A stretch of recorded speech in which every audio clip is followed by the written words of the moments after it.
कहते हैं ना, सब कुछ विधि का विधान होता है तथा उसे कोई नहीं पलट सकता। भगवान भी जब मनुष्य रूप में अवतार लेते हैं तब अपना कार्य पूर्ण करके उन्हें इस धरती को छोड़कर जाना होता है।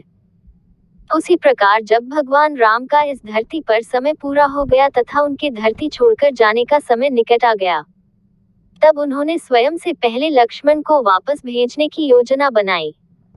भगवान श्री राम के द्वारा लक्ष्मण का त्याग करने तथा उनके द्वारा समाधि लेने की कथा बहुत ही रोचक है। जब श्री राम के इस धरती पर सभी कर्तव्य पूरे हो गए तब उन्हें सूचना देने स्वयं महाकाल एक तपस्वी के रूप में श्री राम दरबार में पहुंचे। द्वार पर उनकी भेंट लक्ष्मण से हुई तथा उन्होंने उनसे कहा कि वे तपस्वी अतिबल के दूत हैं तथा एक महत्वपूर्ण कार्यवश वे श्री राम से मिलने आए हैं। लक्ष्मण श्री राम की आज्ञा पाकर महाकाल को उनके कक्ष में लेकर गए।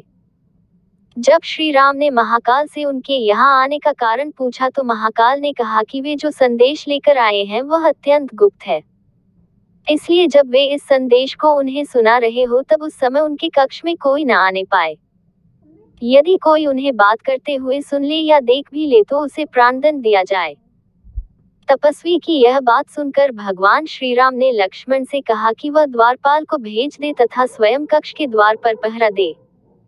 उन्होंने लक्ष्मण से कहा कि यदि कोई भी उन्हें बात करते हुए सुन लेगा या देख भी लेगा तो अवश्य ही उसे प्राणदंड मिलेगा। इसके पश्चात महाकाल ने अपने असली रूप में आकर श्री राम को प्रणाम किया तथा अपने वहां आने का औचित्य बताया। उन्होंने श्री राम से कहा कि वे भगवान ब्रह्मा के आदेश पर वहां आए हैं। उन्होंने श्री राम को बताया कि अब उनका इस धरती पर कार्य पूर्ण हो चुका है तथा राम रूपी अवतार में उन्होंने अपनी जितनी आयु निश्चित की थी उसके भी समाप्त होने का समय आ गया है, इसलिए अब उनके परमधाम वैकुंठ में जाने का समय निकट आ गया है।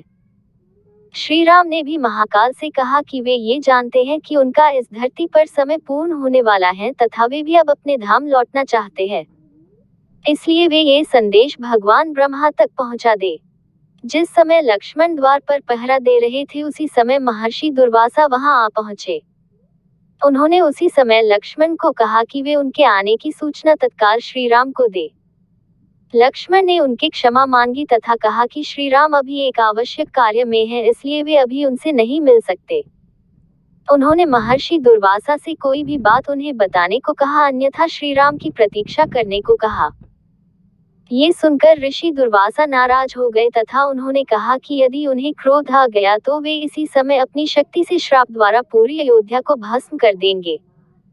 लक्ष्मण ये सुनकर धर्म संकट में फंस गए तथा सोचा कि यदि केवल उनकी मृत्यु से पूरी अयोध्या बच सकती है तो उन्हें अपने प्राण दे देने चाहिए। लक्ष्मण ऋषि दुर्वासा के आगमन का संदेश लेकर श्री राम के कक्ष में पहुंच गए तथा उन्हें दुर्वासा ऋषि से मिलने को कहा। लक्ष्मण को वहां देखकर महाकाल अंतर्धान हो गए। श्री राम भी असमंजस में पड़ गए, लेकिन वे लक्ष्मण की दुर्दशा को समझ चुके थे। उन्होंने लक्ष्मण को महर्षि दुर्वासा को अंदर भेजने का आदेश दिया। इसके बाद भगवान श्री राम के द्वारा राज्यसभा बुलाई गई जिसमें महर्षि वशिष्ठ, उनके सभी भाई, मंत्री तथा हनुमान उपस्थित थे। मंत्री सुमंत तथा भरत ने लक्ष्मण को क्षमा कर देने का अनुरोध किया, लेकिन लक्ष्मण ने कहा कि यदि राजा का वचन ही झूठा चला जाएगा तो कौन उनकी बात पर विश्वास करेगा। इसलिए लक्ष्मण ने स्वयं के लिए मृत्यु दंड मांगा। ये सुनकर भगवान राम असमंजस में पड़ गए तथा अपने गुरु महर्षि वशिष्ठ से राय मांगी। महर्षि वशिष्ठ ने भी श्री राम को अपना वचन निभाने को कहा। उस सभा में हनुमान भी उपस्थित थे तथा उन्होंने शास्त्रों का उदाहरण देकर कहा कि श्रीमान, एक सिद्ध पुरुष तथा साधु का त्याग कर देना उन्हें प्राणदंड देने के समान होता है। महर्षि वशिष्ठ भी इससे सहमत हुए तथा उन्होंने लक्ष्मण का त्याग कर देने को कहा। इसके पश्चात श्री राम ने लक्ष्मण का परित्याग कर दिया। भगवान श्री राम के द्वारा लक्ष्मण का परित्याग करने के पश्चात वे उनका आशीर्वाद लेकर सरयू नदी में गए तथा अपनी श्वास की गति को रोककर अंतर्धान हो गए। समाधि लेने के पश्चात वे अपने धाम वैकुंठ पहुंच गए तथा शेषनाग का रूप ले लिया।